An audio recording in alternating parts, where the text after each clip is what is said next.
Well, hello, my badass friends. My name is Cece, and this is my badass life. I regularly get asked questions, and I always say, if you're willing to ask, then I'm willing to answer. So whether your question is about my bowels and poop, I'm happy to answer that. But this particular one was interesting. Somebody asked recently if I have social anxiety, and that was an interesting question. And the short answer is probably yes. And here's why. So just to set a baseline, I am what you call an ambivert. So on one end of the introvert-extrovert spectrum, there are introverts, and on the other end, there are extroverts. I am right smack dab in the middle, the ambivert. Now, most people would not have realized this prior to COVID and cancer because of my profession. I was a public speaker, facilitator, executive coach, very gregarious, always up for anything. We were always kind of the more the merrier, and often had a lot of company at our home, etc. And that was great. And then for some reason, by the time COVID came along, not for some reason, ambivert is the reason.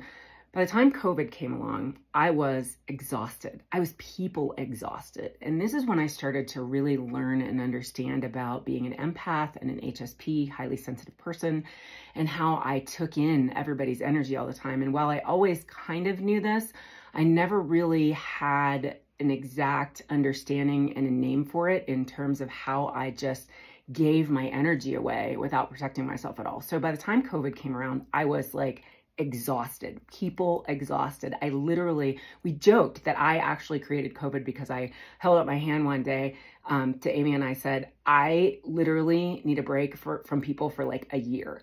And then COVID happened. So ta-da, it was me, folks. It was totally me. And so there was all this stuff with COVID, right? And I think that I've said this before, intuitively, we knew that we had to protect ourselves from COVID. And I think it's because, again, we didn't know it at the time, but what we found out later was that my body was growing a big fat tumor.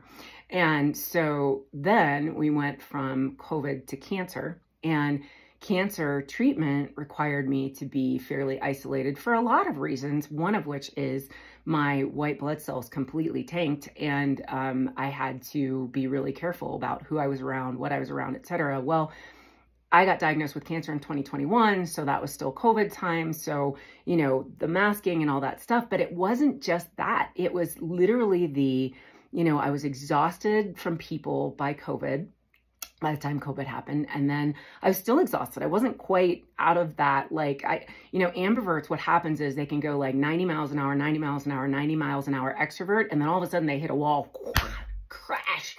And then they need a break for like a really long time. And that's what happened. And with the empath, taking all that in, it's a whole kind of thing too. And I know some of you get this. I know some of you understand it. And so, when people now ask me if I'm a social introvert, or I have social anxiety, or if I'm just plain antisocial, there's a part of me inside that's going, yeah, kind of. My sister just bought me a sign for my birthday to put over the door that says, it's too peoply out there today. And there are days when I feel that way. And so, and I think some of it is self-imposed, certainly, absolutely. Some of it is self-imposed. And some of it is that cancer just changes you. It changes who you are as a person. It changes how you look at everything. It changes where you're willing to expend your energy and exert yourself. It changes where you're willing to have an energy sharing with people. At least in my case, I realized that I took on so much of the energy of the outside world that, and I believe that it contributed to my diagnosis. I had a ton of stress in my life. I was still grieving the death of my father, which I thought I had handled well, but apparently didn't.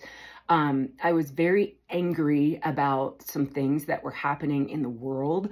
And so, all of that just sort of snowballed and just, put me in not the best mental place. So now the way that I protect myself mentally is I kind of isolate, and I'm comfortable with that. And quite frankly, it's crazy because most people, like I said, would have completely thought I was off the charts extrovert. And what's funny is that most people think Amy, Doc, my partner, spouse, is off the charts extrovert, and she's not either. So we both just like totally embraced the isolation of COVID. And then I embraced the isolation of cancer in part because I needed to, because my job 100% was to heal my body. And while I was going through treatment, and then, afterwards, it's just kind of an awkward adjustment. I mean, for a really long time, we were still worried about me getting sick because, well, and honestly, my blood work still isn't exactly where it should be. And it may never be. And we're starting to realize that that might just be a new normal for me. But like my lymphocytes, which are the things that help produce your T cells that fight off disease, they are regularly under the threshold for normal. And my white blood cells still often ride the line of under the threshold of normal. So, am I careful because of that? Yes, but I'm also careful because I know I have to protect my energy. So sometimes it's interesting. I find that, communicating with people virtually is generally fine most of the time. Certainly doing the work that I do on social media is good. I do some work with people one-on-one with cancer survivors, and that works really well, and it's virtual. So I find that somehow having that screen in front of me, that virtual piece, kind of helps me protect my energy a little bit. And it also makes me feel like I can just walk away when I need to for a little break, which is, something that's been happening lately because, again, there's a lot of turmoil going on in the world and in the country. And so then, my body reacts to that. And so then I've got to be real careful about what do I take in? What do I feed my body on a daily basis in terms of news and in terms of interaction and et cetera, et cetera. And I know this probably just makes me sound like somebody you wouldn't want to spend any time with, but honestly, I actually think it makes me more genuine. One of the things that I always disliked in my profession, because, I would go out of town and I would facilitate, and then you go to dinner and you do drinks, and then, in the morning you do breakfast with the clients, et cetera, et cetera. And while a part of me loved that, another part of me hated the idea of just small talk for the sake of small talk. And now I feel like I'm in a place where I don't have to do that anymore. And so it's an interesting perspective, but I do want to encourage everybody to feel free, ask me questions. In fact, somebody asked one the other day that I'll be sharing with you again soon. But I'm curious for you, did COVID and or cancer, or COVID and cancer both, affect the way that you now interact with people? Do you find yourself protecting your energy more? And or if you're an empath, do you find that you have to, what do you do to protect your energy? What do you all do? Does it make you more socially anxious? And I should say my condition post-cancer, it's called LARS, lower anterior resection syndrome. Some of you have heard me talk about it before.